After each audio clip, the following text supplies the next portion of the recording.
Hi, I'm Shashank Bhargava, and you're listening to Three Things, the Indian Express news show. In this episode, we talk about the former Japanese Prime Minister Shinzo Abe, who was assassinated on Friday. We also talk about why certain diabetes medicines are soon going to get cheaper. But first, we talk about Sri Lanka and the unprecedented events that unfolded on Saturday. Now, since March, millions of people in Sri Lanka have been protesting against the current government. And their anger has specifically been directed towards the President Gotabaya Rajapaksa, who they personally hold responsible for the current economic crisis, which is the worst the country has witnessed in over 70 years. Sri Lanka right now is facing a crippling shortage of food and medicines and has almost completely run out of petrol and diesel. And this is in large part because of the mismanagement and certain policies of the government. This is why one of the main slogans during this time has been Gota, Go Home. Gota! Go home! Gota! Go home! Gota! Go home! Gota! Go home! Since the past 4 months, thousands have been chanting that Gotabaya Rajapaksa should resign. And this is what it seems will now happen very soon. On Saturday, Sri Lanka's parliamentary speaker said that Gotabaya will in fact resign on the 13th of July. Now this happened after thousands and thousands of protesters stormed the president's official residence on Saturday. And later, some of them set fire to the private residence of Prime Minister Ranil Wickremesinghe.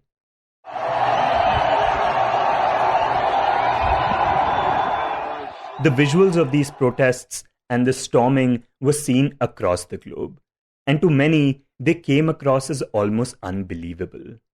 To talk about what happened and what it means for the country going forward, we speak to Indian Express's National Editor of Strategic Affairs, Nirupama Subramanian. Nirupama, the visuals of what happened on Saturday are really incredible, almost unbelievable, especially the one where you can see the presidential palace from an aerial view, and it's completely surrounded by protesters. You can't even see a tiny speck of the road. And you in fact have that clip in front of you right now. What is your reaction to this? Yeah, it's just stupendous, unbelievable visuals actually. Amazing number of people. I think they came from everywhere. There was no fuel and many of them just came walking. They walked into Colombo to be present at this protest. It had been scheduled. People knew this was going to happen. I think at least 1 million people here, if not more, just going by the crowd, how closely packed they are. And I saw another visual in which people were just running up the few stairs into the secretariat and waving flags and kind of declaring victory. And as somebody described it to me yesterday from Sri Lanka, this is the biggest street party in the world because this is a victorious crowd. It's a jubilant crowd. They know that Gotabaya Rajapaksa has gone somewhere and that there is very, very little chance of him coming back as president. So they have tasted victory, and you saw the other visuals where they were in his official residence of the president, where they were bathing in the pool, exercising in the gym, sleeping on 4-poster beds. And I have been inside the presidential secretariat. It's a very formal ceremonial place, and there all these people just enjoying themselves. I didn't imagine that I'd ever see a sight like this in my lifetime. And Nirupama, what kind of demographic do these protesters belong to? So they're all young students, professionals, homemakers, people working in banks, lawyers, that kind of crowd. And yesterday, of course, they came from other parts. There were monks in yesterday's protests, which is also a big thing because monks are a very influential section of Sri Lankan Sinhalese Buddhists of the community, and they hold a lot of political clout as well. So their participation in yesterday's protest was also a signal to Gotabaya Rajapaksa that the things are not going his way at all, because he considers the monks, Buddhist Sangha to be on his side. Okay, so apart from students and working class people, you also have one of the most influential communities also taking part in these protests. And now I suppose the other thing to note is that although later the protests turned violent when some people burned the private residence of the Prime Minister, Ranil Wickremesinghe. The protests all throughout have been more or less peaceful, right?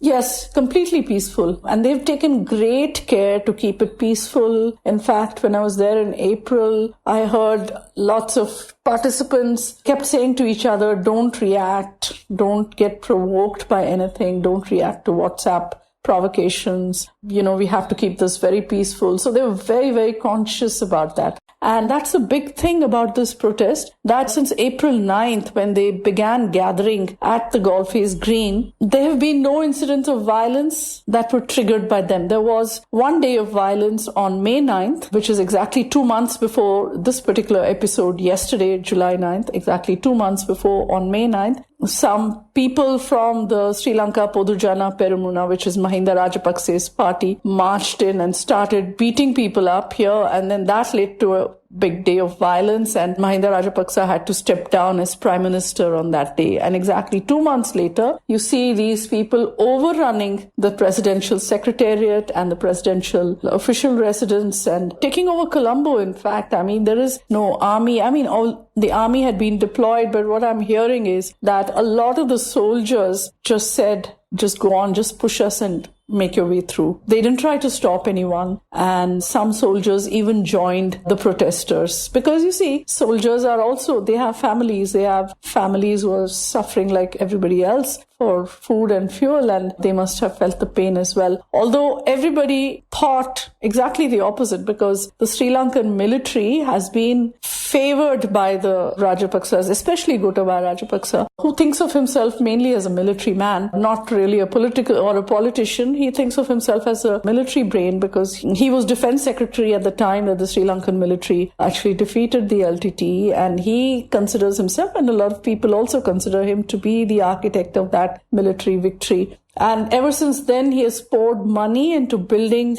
a bigger, stronger force. And there was always suspicion that the military would act in the favor of the president when crunch time came, and that this was precisely why he was building it up. Yeah, but like you said, that did not happen on Saturday. The soldiers let the crowds in, and in fact, some of them even participated in the protests.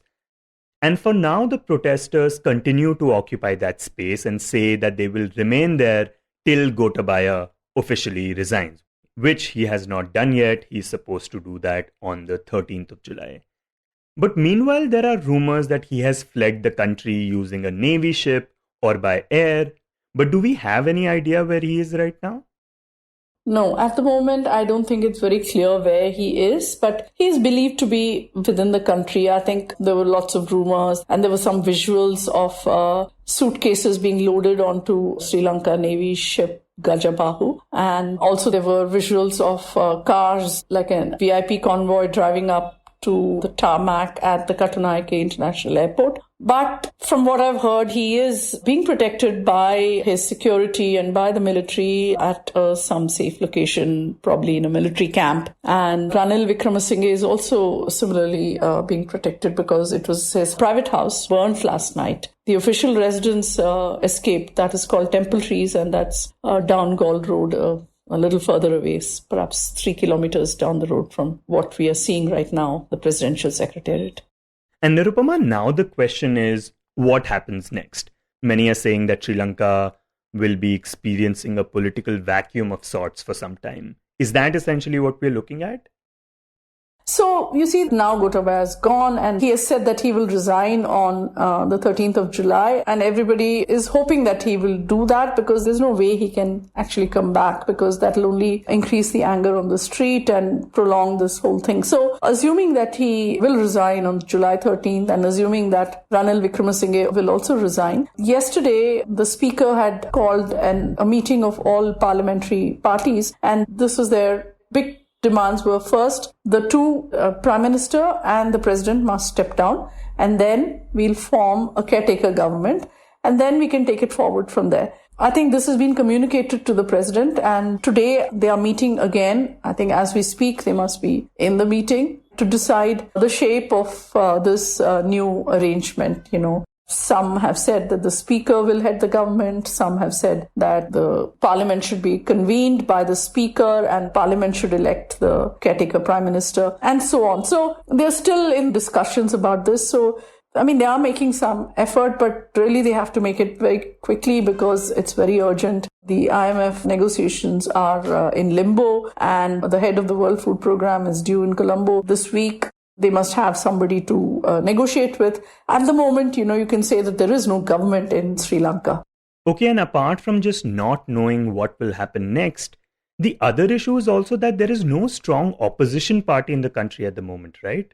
Yes, the biggest opposition party has got about 50 MPs and it is called the Samagi Janabalagaya and it is headed by Sajith Premadasa, who is the son of the former president of Sri Lanka, Ranasinghe Premadasa. So this Sajith Premadasa's party had been saying since March, from the time that Gotabaya Rajapaksa was trying to form a national government, get the others on board. He sacked his own cabinet in March and he was trying to form an all-party government. That Gotabaya must go, or he must agree to a timeline to step down, and also the executive presidency must be abolished. I have said before on this podcast that the executive presidency of Sri Lanka is one of the most powerful presidencies in the whole world, perhaps even more so than the French presidency. The constitution vests the president with amazing powers, and it has been everybody's promise to abolish the presidency, yet it has been everybody's dream to become a president. So there is conflicted response to the presidency, but Sajith Premadasa has been insisting over the last 3 months that the executive presidency must be abolished. Why are they saying that? Because if he had formed a government under President Gotabaya Rajapaksa, then the president had the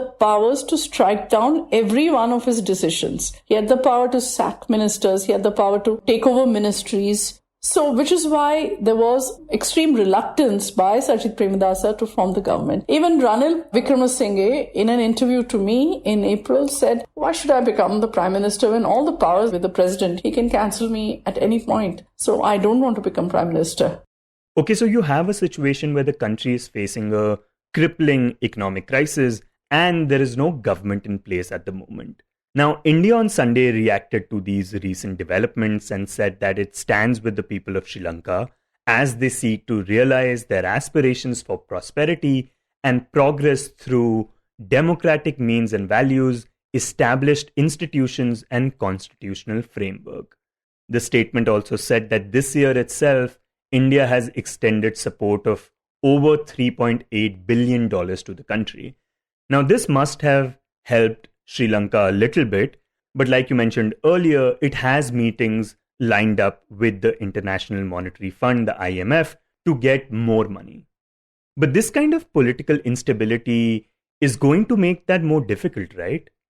Yes, this is absolutely it. So they have to restore political stability in order to be able to negotiate with some degree of confidence. And if there's going to be chaos on the streets, I think that will postpone any kind of multilateral effort to pull Sri Lanka out of this mess. The thinking is that if they had actually gone to the IMF last year, they may have avoided this situation. But Gotabaya Rajapaksa said no, he would not go to the IMF. He would not, because then they imposed conditionalities. They would have asked him to increase the taxes. They would have asked him to increase utilities bills. So I don't think he wanted to do anything that would kind of erode from his popularity. So he pushed the thought of going to the IMF as far away from his mind as possible. And finally, they've had to do now. And as Ranil said, if last year they could have done that, it would have been easy to negotiate. But this year, they are negotiating as a bankrupt country, which is much more difficult to do when you're talking to the IMF.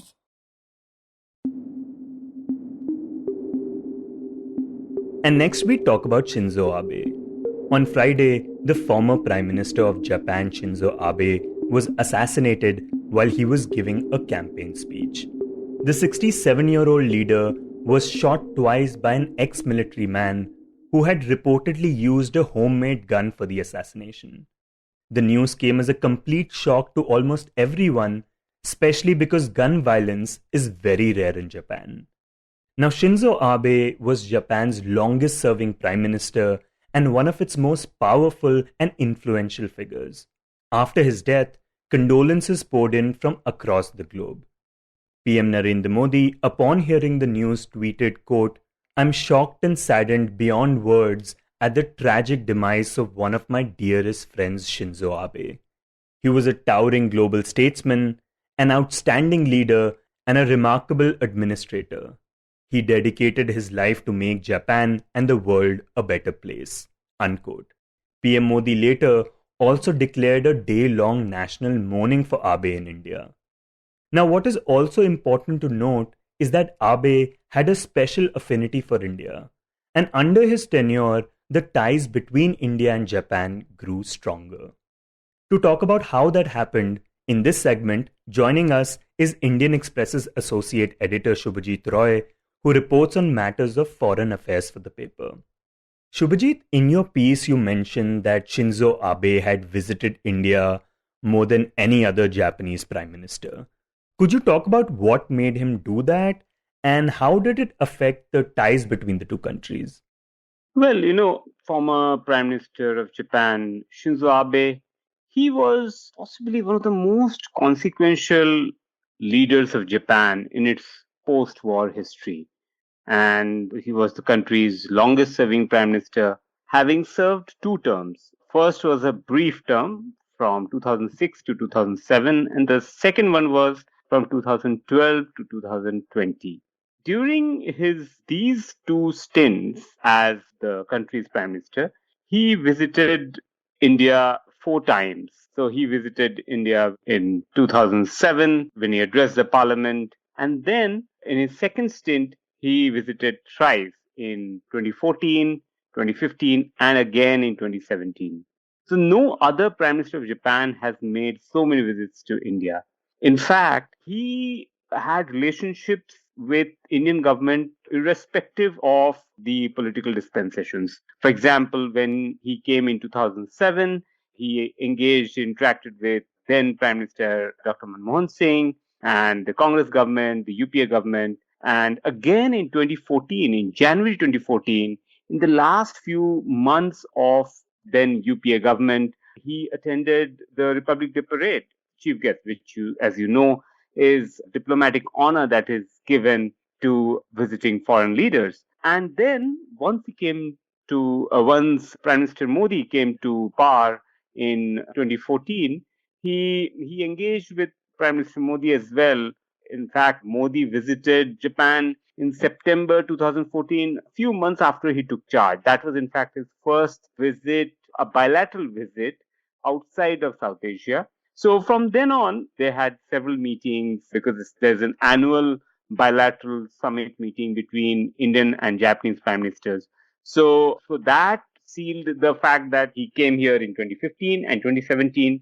And again, he was supposed to come again in December 2019, but because of the anti-CAA protests in India, his visit was cancelled. So in a sense, he visited India, he invested in this relationship, and he actually worked on a very transformational period in India-Japan relationship.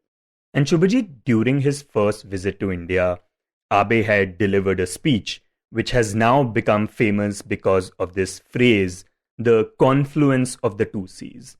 Could you just explain the significance of that speech and what this phrase, confluence of the two seas, has come to mean for the region? Well, when Abe visited India for the first time as PM in August 2007, he delivered this now famous Confluence of the Two Seas speech. In fact, that laid the foundation for the concept of Indo-Pacific. In fact, he framed this that the two seas, Indian Ocean and Pacific Ocean, he called them the two seas, and how their confluence is concept, sort of a framework he gave. That concept, really gained momentum and became mainstream and became one of the main pillars of India-Japan ties. And also geopolitically, that framework really caught on. And today, the fact that India, US, Australia, and Japan are part of the Quad, he was one of the main pillars, the original ideas behind this framework. And that's where his contribution really was. Because after he gave that speech, it slowly, because before that, this Indo Pacific concept was not really a mainstream concept. And now you have Indo Pacific strategy by almost all major players. Some are in the making, some have already announced, from Europe to Australia to US, that particular concept. But at that time in 2007, it was him who put forward this concept, who framed it and made it popular. And Shubhajit, the other major thing that happened under Abe was the Indo-Japan nuclear deal. And you write that Abe's government played a key role in making that possible. For those who might not be familiar with it, could you talk a bit more about it and why it was important for India?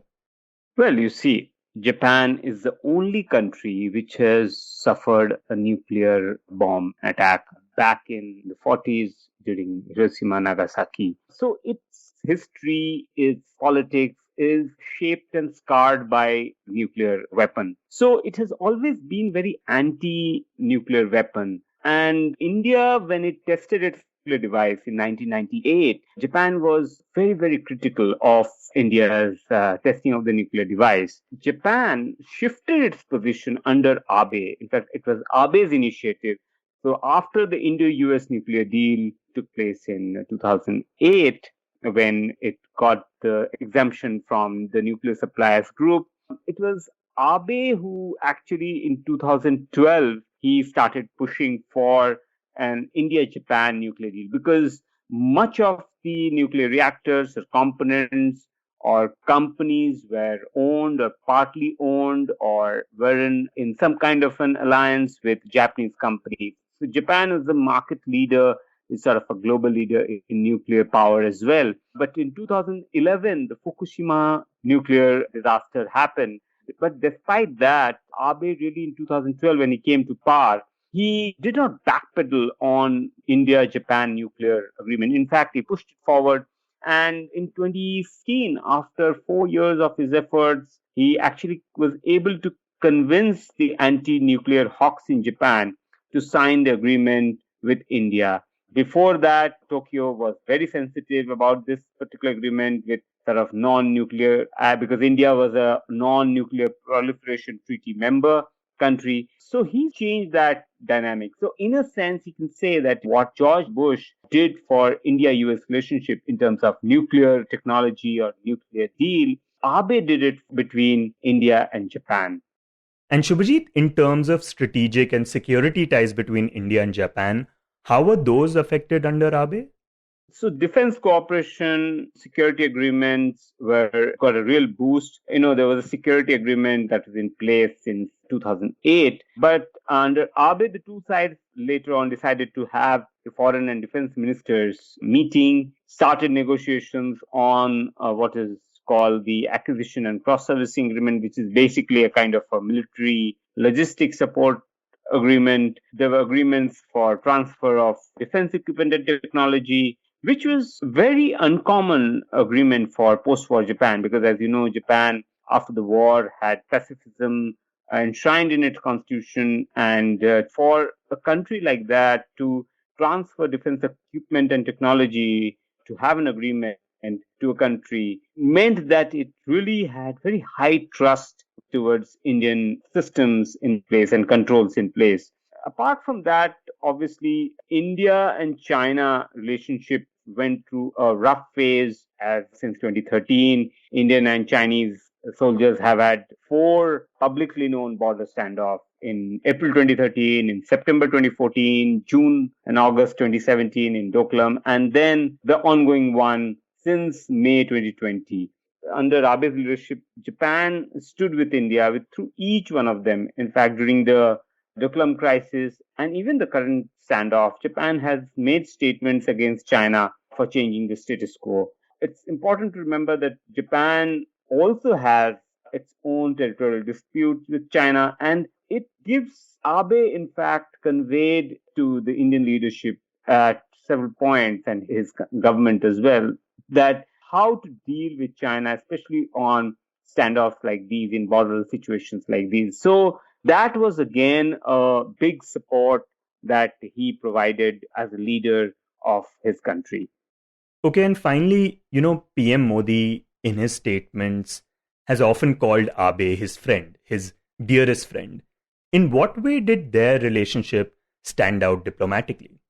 So, in the last 7, 8 years, Abe was in power till 2020. So, basically, for 6 years, they have had the opportunity to meet at least once bilaterally, almost every year, and on the sidelines of different multilateral summits. And the relationship equation meant that Prime Minister Modi, if you remember, took him to Gujarat, to Ahmedabad for a visit, during a bilateral visit. He also took him once to Varanasi, which is his political constituency, and there were road shows that took place for the Japanese Prime Minister. And even when the Indian Prime Minister went to Japan, Abe hosted him at his ancestral home in Yamanashi, which is the first such reception extended to a foreign leader. So all these played a huge role in the personal dynamic. There was a personal chemistry between the two leaders. And that was a very important and helpful component in strengthening the bilateral ties between the two countries.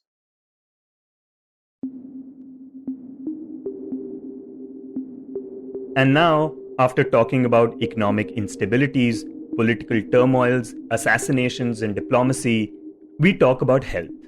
And more specifically, the health of those suffering from diabetes. The patent for the medicine sitagliptin, which is used by diabetic patients to lower blood sugar levels, has recently expired. And this will likely lead to cheaper alternatives, which will help the 77 million diabetes patients in India. To know more about this, we speak to Indian Express's Anonna Dutt, who reports on health for the paper. Anonna, what kind of drugs do people with diabetes usually use in India, and how does sitagliptin compare with them?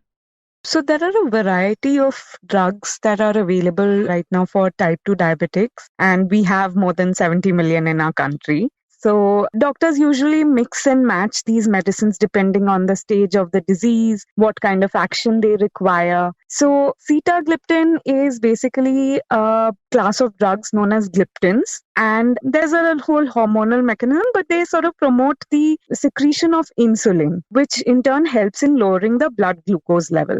Now, the thing with sitagliptin, how it compares to the others, is that it has very few side effects. So one thing that is important is that a large trial has shown that it does not cause any harm to the heart, which is very important in diabetics because a lot of diabetics also have heart conditions. So that is one thing. Plus, it's very good for the elderly because it doesn't cause a problem which is common with a lot of diabetic medicines. It can suddenly lower the blood sugar too much, which can also cause problem in diabetics, especially the elderly. So when it comes to people over the age of 70, doctors actually prefer gliptin medicines with sitagliptin because it's the first gliptin medicine that came into India. So doctors prefer that medicine.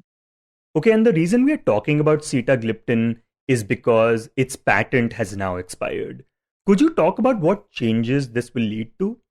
So sitagliptin, actually the patent ran out this July. And the thing is, diabetic medicine is a lucrative market for pharmaceutical companies. People take these drugs daily for their entire lives. So once the patent is off, and I think Merck Pharmaceuticals held the patent so far, once that is off, a lot of companies are going to make generic versions of this drug and which will be sold at a lower cost. So at least 3 companies have already announced their products, and the cost is likely to go down about a third once these products come into the market. Another thing is that another gliptin medicine, vildagliptin, which was by Novartis, also went out of patent last December. So there will also be a competition between the two products, which will further drive down the cost. Vildagliptin has gone down to about rupees 5 or 6 per tablet since it lost its patent. So with more and more companies entering the drug market, there's likely to be reduction in the cost of the medicine. You were listening to 3 Things by the Indian Express. Today's show was written and produced by me, Shashank Bhargava, and was edited and mixed by Suresh Pawar. If you like the show, then do subscribe to us wherever you get your podcasts. You can also recommend the show to someone you think will like it, share it with a friend or someone in your family. It's the best way for people to get to know about us.